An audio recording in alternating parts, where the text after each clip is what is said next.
আসসালামু আলাইকুম। বিটিভি চট্টগ্রামের সংবাদে সবাইকে স্বাগত জানাচ্ছি। আমি আমজাদ খান। প্রথমেই সংবাদ শিরোনাম। নতুন বাংলাদেশ গড়ে তুলতে ভোটাধিকার প্রয়োগ করতে তরুণ, নারী ও প্রথমবার ভোটারদের প্রতি প্রধান উপদেষ্টা প্রফেসর মোহাম্মদ ইউনূসের আহ্বান।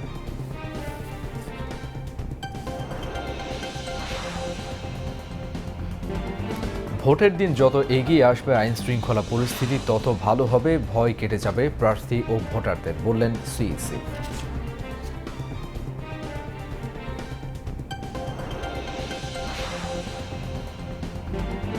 জুলাই গণ অভ্যুত্থানে হত্যার উস্কানি সহ 5টি অভিযোগে সালমান এফ রহমান ও আনিসুল হকের বিরুদ্ধে অভিযোগ গঠনের পরবর্তী শুনানি 4 জানুয়ারি।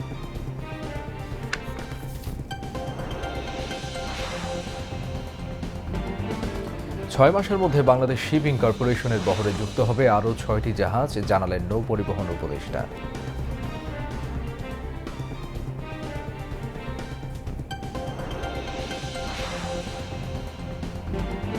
প্রথম আলো ও ডেইলি স্টার কার্যালয়ে হামলা, গণতন্ত্র ও জুলাই অভ্যুত্থানের উপর আঘাত, রুখে দাঁড়ানোর এখনই সময়, বললেন মির্জা ফখরুল।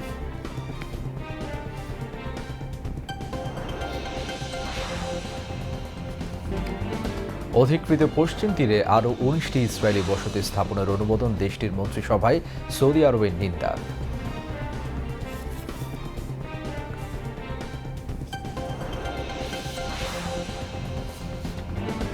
এবং মাউন্ট মঙ্গানুইয়ে তৃতীয় টেস্টে ওয়েস্ট ইন্ডিজকে 323 রানে হারিয়ে 2-0 ব্যবধানে নিউজিল্যান্ডের সিরিজ জয়।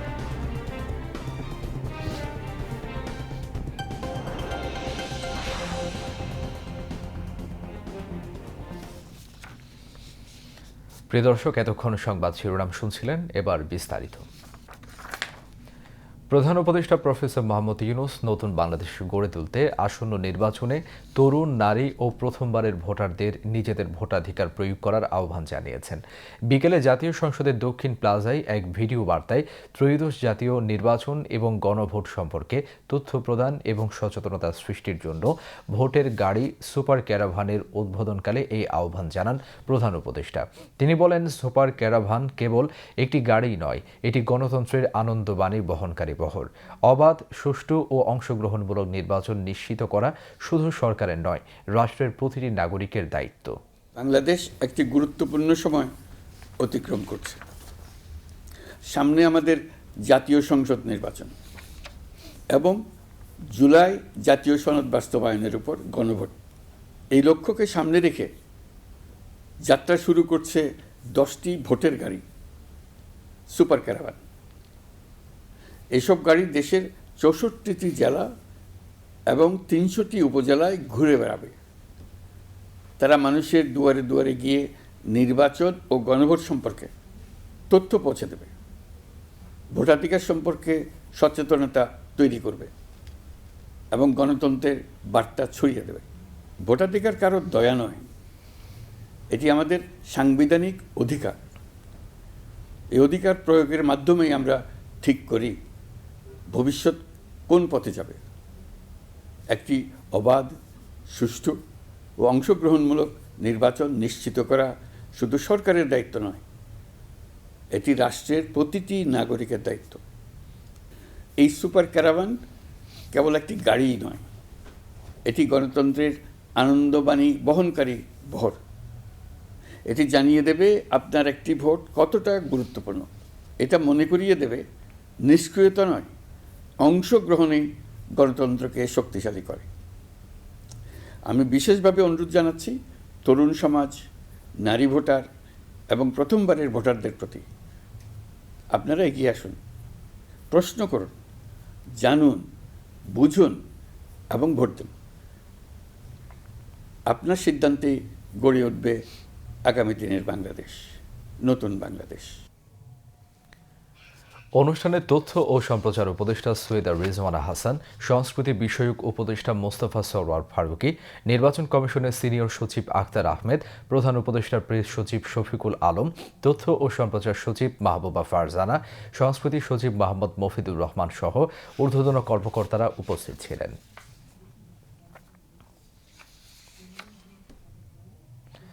প্রধান নির্বাচন কমিশনার এএমএম নাসির উদ্দিন বলেছেন, ভোটের দিন যত এগিয়ে আসবে আইন শৃঙ্খলা পরিস্থিতি তত ভালো হবে। এতে প্রার্থী ও ভোটারদের ভয় কেটে যাবে। আজ রাজধানীর তেজগাঁও মেল প্রসেসিং সেন্টারে আসন্ন নির্বাচনে পোস্টাল ভোটিং কার্যক্রম পরিদর্শন শেষে গণমাধ্যম কর্মীদের সিইসি এ কথা বলেন। সিইসি বলেন, বিপুল সংখ্যক প্রবাসী এবার ভোট দেওয়ার জন্য রেজিস্ট্রেশন করেছেন। 25 ডিসেম্বর পর্যন্ত নিবন্ধনের এই সংখ্যা আরও বাড়বে বলে আশাবাদী তিনি। প্রধান নির্বাচন কমিশনার বলেন, 54 বছরে প্রথমবারের মতো প্রবাসীরা ভোট দিচ্ছেন, এটাও একটি ঐতিহাসিক ব্যাপার। এখন পর্যন্ত প্রবাসী অবস্থানরত প্রায় 6 লাখ বাংলাদেশি এবং দেশে অবস্থানরত 54,000-এরও বেশি ভোটার রেজিস্ট্রেশনের আওতায় এসেছে বলে জানান সিইসি। প্রবাসী বাংলাদেশি ভাই বোনরা যারা ভোট দিতে চান, আগ্রহী আছেন, তাদের ভোটের ব্যবস্থা করেছে এই প্রথমবারের মতো। গত 54 বছরে যে জিনিসটা হয় নাই, আমরা সেই উদ্যোগটা নিয়েছি। আমাদের মাননীয় প্রধান উপদেষ্টা যে ওয়াদা দিয়েছেন, আমরাও একই ওয়াদা ধারণ করি এবং আমরা এই উদ্যোগটা নিয়েছি প্রবাসীদেরকে ইনক্লুড করার জন্য, যে পোস্টাল ব্যালটের মাধ্যমে। ভোটের স্যাংটিটি রক্ষা করেই কিন্তু আমরা এই ব্যবস্থাটা আমরা সম্পন্ন করার চেষ্টা করছি। আশা করি একদম সুন্দর মতো যাতে ভোটের গোপনীয়তা রক্ষা হয়, integrity of the electoral process, এটাকে ইনশিওর করে আমরা কিন্তু এই কার্যক্রমটা গ্রহণ করেছি।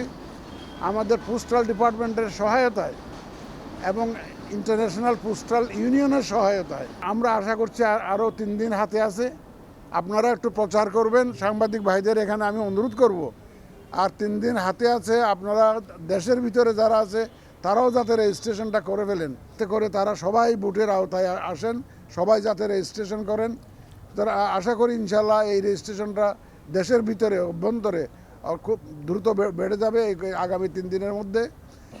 এই প্রথমবারের মতো আমরা যে উদ্যোগটা নিলাম, আমরা আশা করছি এটা একটা সারা বিশ্বে একটা মডেল হয়ে থাকবে।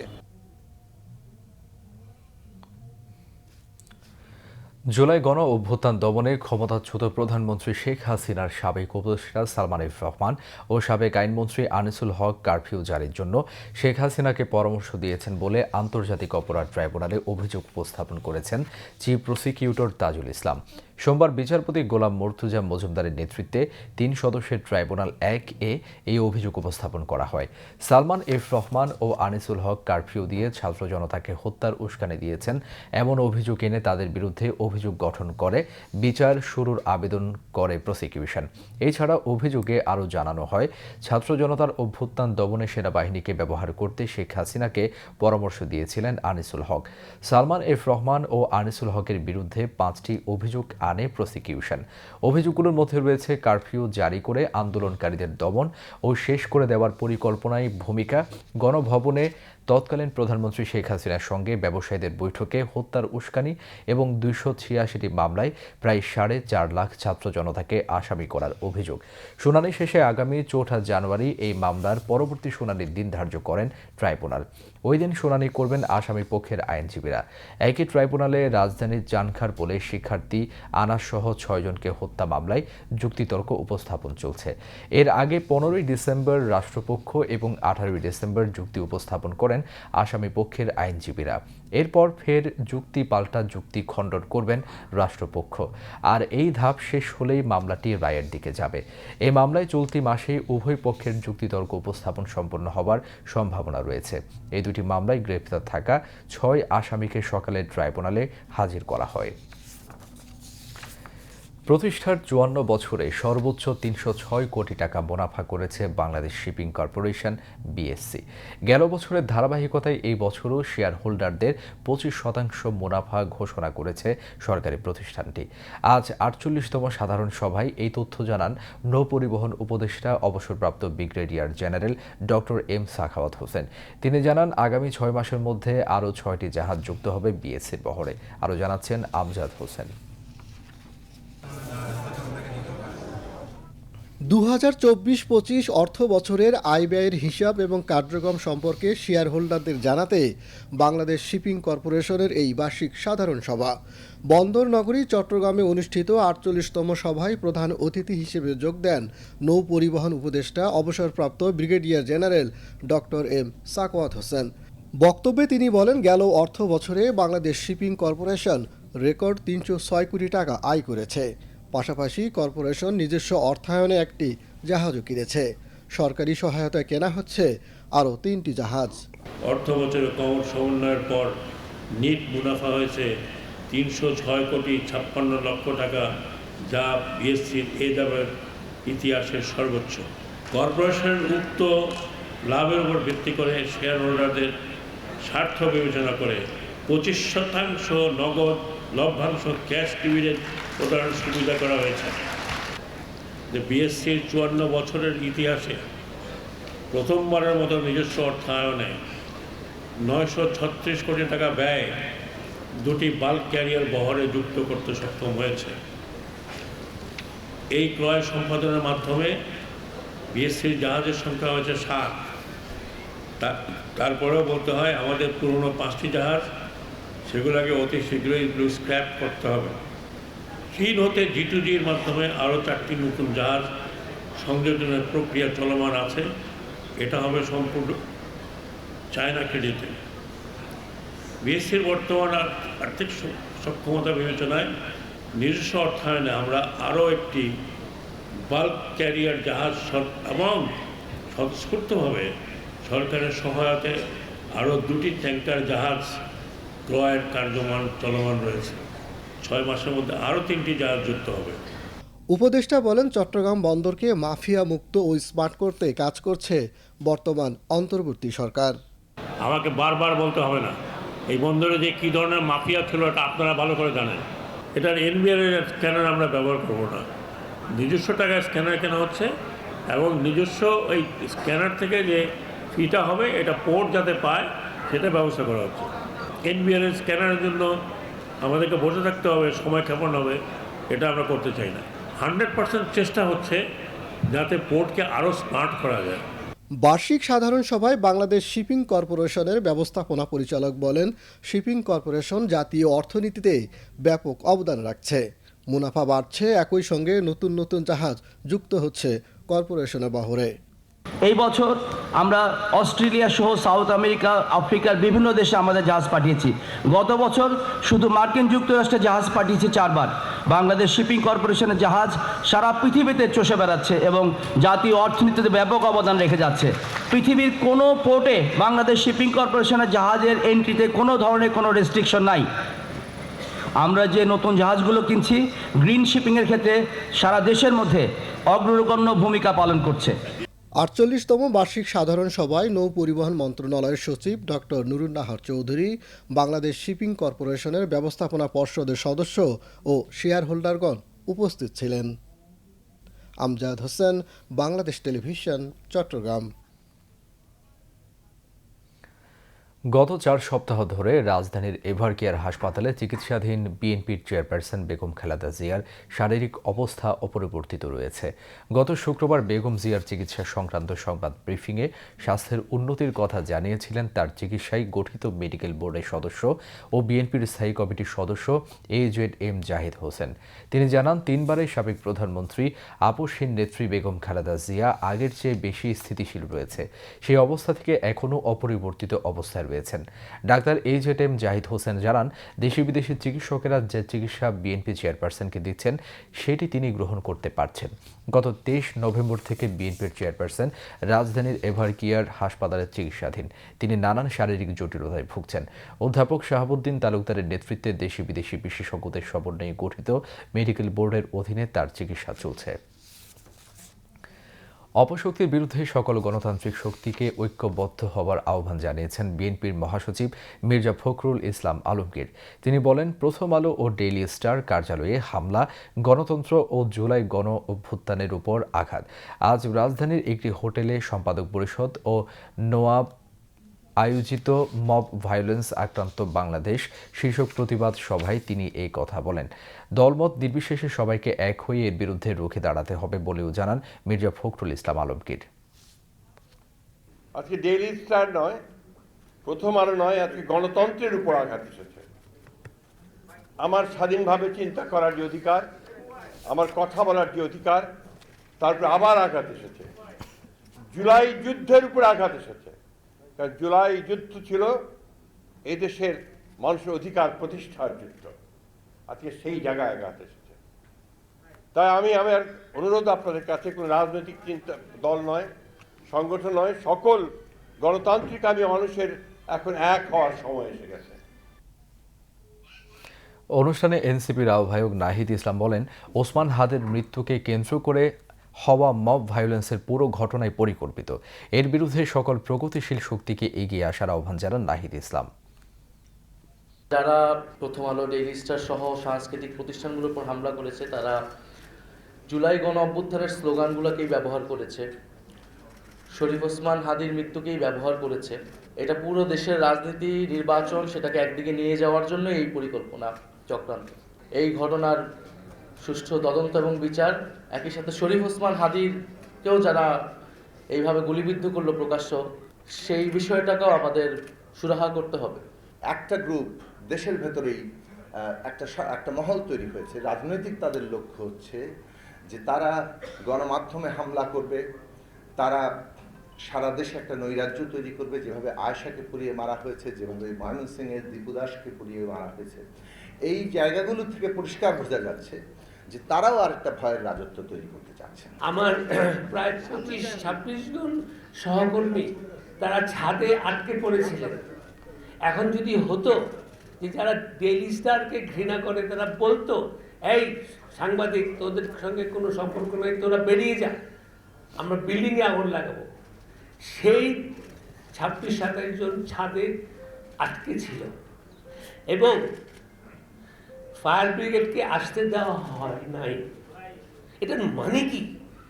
They didn't only want to burn the building, they wanted to murder. আজকে যে অবস্থা সৃষ্টি হয়েছে, এই ব্যর্থতার কারণে আমরা সকলেই, আমাদের পুরো দেশবাসীর দায় এটার প্রতিহত করা। ডেফিনেটলি, নো ডাউট অ্যাবাউট ইট।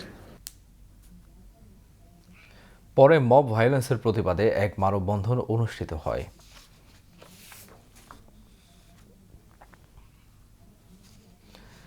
আগের মতো আর বাংলাদেশ চলবে না, জবাবদিহিতা এবং স্বচ্ছতার মাধ্যমে দেশ চলতে হবে বলে মন্তব্য করেছেন বিএনপির স্থায়ী কমিটির সদস্য আমির খসরু মাহমুদ চৌধুরী। সকালে চট্টগ্রামে বিভাগীয় ব্যবসায়ী ফোরাম আয়োজিত বাণিজ্য, অর্থনীতি ও বিনিয়োগ সংলাপে তিনি এই মন্তব্য করেন। আমির খসরু মাহমুদ চৌধুরী বলেন, আগামীতে বিএনপি ক্ষমতায় এলে বন্দরে আমদানি রপ্তানি পণ্যের কন্টেইনার স্ক্যানিংয়ে স্বয়ংক্রিয় ব্যবস্থা চালু করা হবে। তিনি নারী উদ্যোক্তাদের ব্যবসা বাণিজ্যে সম্পৃক্ত করার গুরুত্ব আরোপ করে বলেন, সরকারি এবং বেসরকারি খাতের ব্যবসায়িক প্রতিষ্ঠানের সাথে পার্টনারশিপ গড়ে তোলা হবে। স্থানীয় একটি হোটেলে চট্টগ্রাম চেম্বারের সাবেক সভাপতি ইঞ্জিনিয়ার আলী আহমেদের সভাপতিত্বে অন্যান্যের মধ্যে বিজিএমই এর প্রথম সহসভাপতি সেলিম রহমান, সাবেক প্রথম সহসভাপতি এম এ সালাম, আন্তজেলা বাস মালিক সমিতির সাধারণ সম্পাদক Kafil Uddin, Chittagong women chamber of commerce and ইন্ডাস্ট্রির সহসভাপতি সুলতানা নূর জাহান রোজি, বারভিডার সাবেক মহাসচিব মোহাম্মদ হাবিবুর রহমান, খাতুনগঞ্জ ব্যবসায়ী সমিতির সভাপতি মীর আব্দুস সালাম সহ চট্টগ্রাম বিভাগের বিভিন্ন chamber of commerce and industries ও ব্যবসায়ী সমিতির নেতৃবৃন্দ বক্তব্য রাখেন। ব্যবসায়ীদের রাজনীতিবিদদের কাছে যেতে হয়, অথবা মন্ত্রীর কাছে যেতে হয়, অথবা এমপির কাছে যেতে হয়। তা আমরা একটু এই কালচার থেকে বেরিয়ে আসতে চাই যে রাজনীতিবিদদের আমরা সব সময় বলি যে জবাবদিহির মধ্যে আনতে হবে। এই এক্সারসাইজের উদ্দেশ্য হচ্ছে আপনারা আমাদের কাছে যাবেন না, আমরা আপনাদের কাছে আসবো এবং আমরা আপনাদের কাছে এসে জবাবদিহি হতে চাই। আমি আপনাদেরকে আশ্বস্ত করতে চাই, যদি আগামী দিনে ক্ষমতায় আমরা যাইও আপনাদের ভোটে, আমরা কিন্তু আবার আপনাদের কাছে ফিরে আসবো, এইভাবেই ফিরে আসবো, আপনাদের কথা শুনতে ফিরে আসবো। অনেকে মনে করবেন ক্ষমতায় যাওয়ার পর তো আবার ওই সেই আগের মতো চলবে না, আগের মতো চলবে না। বাংলাদেশের মানুষের প্রত্যাশা, আকাঙ্ক্ষা পরিবর্তন হয়েছে, বাংলাদেশের মানুষের মনোজগতে পরিবর্তন হয়েছে। সুতরাং আগের মতো বাংলাদেশ চলবে না। আমরা সিদ্ধান্ত নিয়েছি আগামী দিনে যেই কন্টেইনার যত মালামাল আসবে, এগুলোর সব কিছু দুনিয়াতে কোনো দেশে সব কন্টেইনার চেক হয় না। among say 1000 কন্টেইনারের মধ্যে কোন 2% করবে। অ্যালগরিদম উইল টেল ইউ, যাতে করে কাস্টম অফিসাররা সিলেক্টিভলি তাদের যে দুর্নীতিগুলো করে এবং এক্সটর্শন যেগুলো করে, এগুলো তো আর থাকবে না।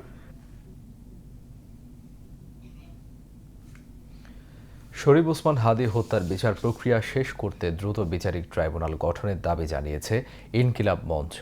আজ রাজধানীর শাহবাগে জাতীয় জাদুঘরের সামনে সংবাদ সম্মেলনে এ দাবি জানান সংগঠনের সদস্য সচিব আব্দুল্লাহ আল জাবের। তিনি বলেন, হাদী এই হত্যাকাণ্ডের জন্য প্রয়োজনে আন্তর্জাতিক পেশাদার তদন্ত সংস্থার সহায়তা নিতে হবে।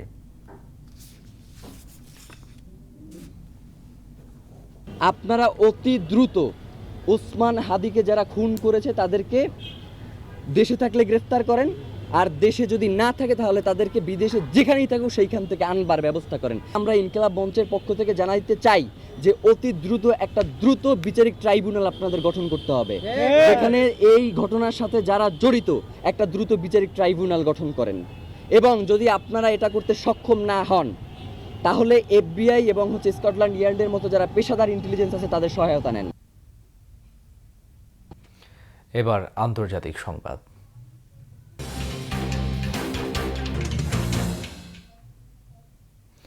ইসরায়েলের নিরাপত্তা বিষয়ক মন্ত্রিসভা অধিকৃত পশ্চিম তীরে আরও 19টি নতুন ইসরায়েলি বসতি স্থাপনের অনুমোদন দিয়েছে। ইসরায়েলের উগ্র ডানপন্থী অর্থমন্ত্রী বেজালেল স্মটরিচ এবং প্রতিরক্ষামন্ত্রী ইসরায়েল কাটজ নতুন এই বসতি স্থাপনের প্রস্তাব উত্থাপন করেন। স্বাধীন ফিলিস্তিনের রাষ্ট্র প্রতিষ্ঠার পথে বাধা সৃষ্টি করতেই নতুন এই ইহুদি বসতি স্থাপনের অনুমোদন দেয়া হয়েছে বলে জানিয়েছেন প্রতিরক্ষামন্ত্রী কাটজ। এদিকে অধিকৃত পশ্চিম তীরে নতুন করে ইসরায়েলি বসতি স্থাপনের পরিকল্পনার নিন্দা জানিয়েছে সৌদি আরব। জাতিসংঘ মহাসচিব অ্যান্টনিও গুতেরেস বলেছেন, ইসরায়েলের একের পর এক বসতির সম্প্রসারণ ওই অঞ্চলের উত্তেজনা বাড়াচ্ছে। তিনি বলেন, এর মাধ্যমে ইসরায়েল ওই ভূখণ্ডে ফিলিস্তিনিদের প্রবেশাধিকার নিয়ন্ত্রণ করছে। তাছাড়া এর ফলে স্বাধীন ফিলিস্তিনি রাষ্ট্র প্রতিষ্ঠার সম্ভাবনা হুমকির মুখে পড়ছে বলেও মন্তব্য করেন জাতিসংঘ মহাসচিব।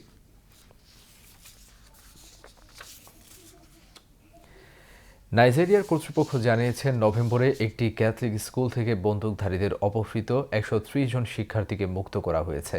এর আগে চলতি মাসের শুরুতে আরও 100 জন শিক্ষার্থীকে মুক্ত করা হয়েছিল। সামাজিক যোগাযোগ মাধ্যম এক্সে দেয়া এক বার্তায় সানডে ডিয়ার বলেছেন, নাইজার রাজ্যে অপহৃত আরও 130 জন শিক্ষার্থীকে মুক্ত করা হয়েছে। নভেম্বরের শেষের দিকে উত্তর মধ্য নাইজার রাজ্যের Saint Mary's Co Educational Boarding School থেকে শতাধিক শিক্ষার্থী ও কর্মীদের অপহরণ করা হয়। এই ঘটনা এমন এক সময়ে ঘটে যখন দেশটিতে অপহরণের ঘটনা বৃদ্ধি পেয়েছে। এসব অপহরণের ঘটনার সাথে 2014 সালে চিবুক শহরে উগ্রবাদী গোষ্ঠী বোকো হারাম স্কুল ছাত্রীদের অপহরণের মিল রয়েছে। আবারও দেশের খবর। ত্রয়োদশ জাতীয় সংসদ নির্বাচনকে সামনে রেখে সারা দেশে বিরাজ করছে নির্বাচনী আমেজ। উৎসবমুখর পরিবেশে মনোনয়নপত্র গ্রহণ করছেন সম্ভাব্য দলীয় এবং স্বতন্ত্র প্রার্থীরা। আজ ঢাকা 10 আসন থেকে মনোনয়নপত্র সংগ্রহ করেছেন জুলাই গণ অভ্যুত্থানের অন্যতম নেতা আসিফ মাহমুদ সজীব ভুঁইয়া। ইতিমধ্যে বগুড়া এবং ফেনী থেকে বিএনপি চেয়ারপারসন বেগম খালেদা জিয়ার জন্য মনোনয়নপত্র সংগ্রহ করেছেন দলীয় নেতাকর্মীরা। এছাড়া বগুড়া 6 সদর আসন থেকে বিএনপির ভারপ্রাপ্ত চেয়ারম্যান তারেক রহমানের পক্ষ থেকেও মনোনয়নপত্র সংগ্রহ করা হয়েছে। বিস্তারিত ডেস্ক রিপোর্টে। আসন্ন ত্রয়োদশ জাতীয় নির্বাচনে ঢাকা 10 আসনে মনোনয়ন ফর্ম সংগ্রহ করেছেন আসিফ মাহমুদ সজীব ভুঁইয়া। তিনি ধানমন্ডি থানা নির্বাচন অফিস থেকে মনোনয়ন ফর্ম সংগ্রহ করেন। এরই মধ্যে পোস্টার ও নির্বাচনী বুথ বসিয়ে আচরণবিধি লঙ্ঘনের বিরুদ্ধে ব্যবস্থা নিতে নির্বাচন কমিশনের প্রতি আহ্বান জানিয়েছেন আসিফ মাহমুদ। ফেনী 1 আসনে বাংলাদেশ জাতীয়তাবাদী দল বিএনপি চেয়ারপারসন বেগম খালেদা জিয়ার পক্ষে মনোনয়নপত্র সংগ্রহ করেছেন দলটির নেতারা। গতকাল সন্ধ্যায় চেয়ারপারসনের পক্ষে মনোনয়ন ফর্ম সংগ্রহ করে বিএনপির একটি প্রতিনিধি দল। সাতক্ষীরা 4 আসনে মনোনয়নপত্র সংগ্রহ করেছেন বাংলাদেশ জাতীয়তাবাদী দল বিএনপির 2 জন সহ 4 প্রার্থী। এই আসনে বিএনপি, বাংলাদেশ জামায়াতে ইসলামী ও ইসলামী আন্দোলনের মোট 4 প্রার্থী। এর মধ্যে বিএনপির 2 নেতা মনোনয়নপত্র সংগ্রহ করেছেন।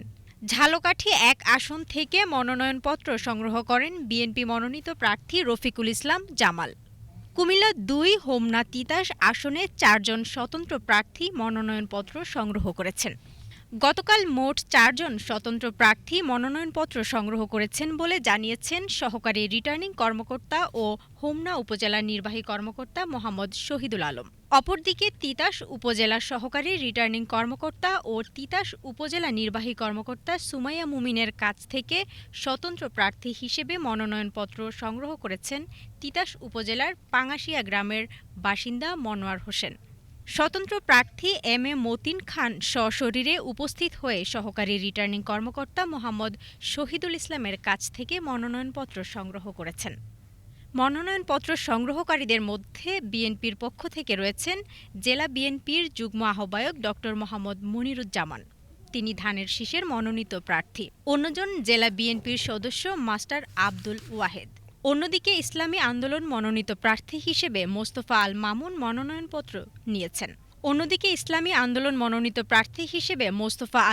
মনোনয়নপত্র নিয়েছেন। জামায়াত ইসলামী মনোনীত সাবেক সংসদ সদস্য গাজী নজরুল ইসলাম বৃহস্পতিবার মনোনয়নপত্র সংগ্রহ করেছেন বলে জানা গেছে। নাটোর ১ লালপুর বাগাতিপাড়া আসনে বিএনপির মনোনীত প্রার্থী ব্যারিস্টার ফারজানা শারমিন পুতুলের পক্ষে মনোনয়ন ফরম সংগ্রহ করেন তার মা অবসরপ্রাপ্ত অধ্যক্ষ কামরুন্নাহার শিরিন। লালপুর উপজেলার সহকারী রিটার্নিং কর্মকর্তা মোহাম্মদ জুলহাস হোসেন সৌরভের কাছ থেকে মনোনয়ন সংগ্রহ করেন তিনি। Zakia Zaman Anika, BTV news, Dhaka. MyGov প্ল্যাটফর্মের মাধ্যমে অনলাইনে লাইসেন্স দাখিল শীর্ষক এক কর্মশালা আজ বাংলাদেশ টেলিভিশনের সদর দপ্তরে অনুষ্ঠিত হয়। কর্মশালায় মূল প্রবন্ধ উপস্থাপন করেন বিটিভির মহাপরিচালক মোহাম্মদ মাহবুবুল আলম। কর্মশালায় জানানো হয়, কেবল টেলিভিশন নেটওয়ার্ক কার্যক্রম সুষ্ঠুভাবে তদারকি, নিয়ন্ত্রণ ও পরিচালনার জন্য সরকার কেবল টেলিভিশন নেটওয়ার্ক পরিচালনা আইন প্রবর্তন করেছে। এই আইনের অধীনে ডিস্ট্রিবিউটর, মাল্টিপল সিস্টেম অপারেটর, এমএসইউ, কেবল অপারেটর ও ফিড অপারেটর লাইসেন্সের নিয়ম বিদ্যমান রয়েছে। এমন বহু সেবা ধাপে ধাপে যুক্ত হচ্ছে মাইগভে। মাইগভ মূলত একটি one stop digital service platform. এখানে অনলাইনে আবেদন ট্র্যাকিং, সেবার অগ্রগতি জানা এবং অভিযোগ নিষ্পত্তির সুযোগও রয়েছে। ফলে সরকারি অফিসে বারবার যেতে হচ্ছে না নাগরিকদের। কর্মশালায় বিটিভির বিভিন্ন শাখার কর্মকর্তারা ও অংশীজনেরা অংশ নেন। চট্টগ্রাম টিভি ক্যামেরা জার্নালিস্ট অ্যাসোসিয়েশনের উদ্যোগে সংগঠনের 1.5 যুগ পূর্তি উৎসব এবং তথ্যচিত্র ও বর্ষসেরা রিপোর্টিং অ্যাওয়ার্ড প্রদান অনুষ্ঠিত হয়েছে। গতরাতে নগরের চট্টগ্রাম অফিসার্স ক্লাব মিলনায়তনে অনুষ্ঠানে প্রধান অতিথি ছিলেন city mayor doctor Shahadat Hossain. সংগঠনের সভাপতি শফিক আহমেদ সজীবের সভাপতিত্বে অন্যান্যের মধ্যে চট্টগ্রাম প্রেস ক্লাব সভাপতি জাহিদুল করিম কোচি, চট্টগ্রাম সাংবাদিক ইউনিয়নের সভাপতি রিয়াজ হায়দার চৌধুরী, চট্টগ্রাম মেট্রোপলিটন সাংবাদিক ইউনিয়নের সভাপতি মোহাম্মদ শাহ নেওয়াজ, চট্টগ্রাম সাংবাদিক ইউনিয়ন সাধারণ সম্পাদক সবুর শুভ, মেট্রোপলিটন সাংবাদিক ইউনিয়নের সাধারণ সম্পাদক সালেহ নোমান, মহানগর বিএনপির সাবেক সাধারণ সম্পাদক আবুল কাশিম বক্কর এবং টিভি ক্যামেরা জার্নালিস্ট অ্যাসোসিয়েশনের সাধারণ সম্পাদক আশরাফুল আলম মামুন বক্তব্য রাখেন।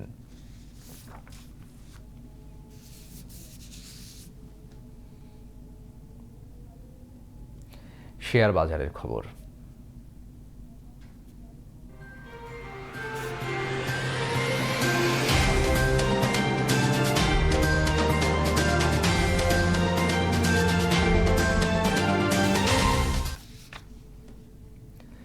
কয়েকদিন মন্দার পর চট্টগ্রামের স্টক এক্সচেঞ্জে চাঙ্গা ভাব ফিরে এসেছে। আজ শেয়ার লেনদেন কম হলেও মূল্যসূচক বেড়েছে। দিন শেষে সার্বিক সূচক দাঁড়িয়েছে 13,609.22, যা গতকালের চেয়ে শতকরা 0.35 বেশি। এছাড়া সিএসসি 30-এর মূল্যসূচক দাঁড়ায় 12,049.93, যা গতকালের চেয়ে শতকরা 0.17 বেশি। আজ 155টি কোম্পানির 32,078,215টি শেয়ার লেনদেন হয়, যার মূল্য 15,39,48,000 টাকারও বেশি। এর মধ্যে 88টি কোম্পানির শেয়ারের দাম বেড়েছে, 50টির কমেছে এবং 17টির দাম অপরিবর্তিত রয়েছে। এবার আবহাওয়ার খবর।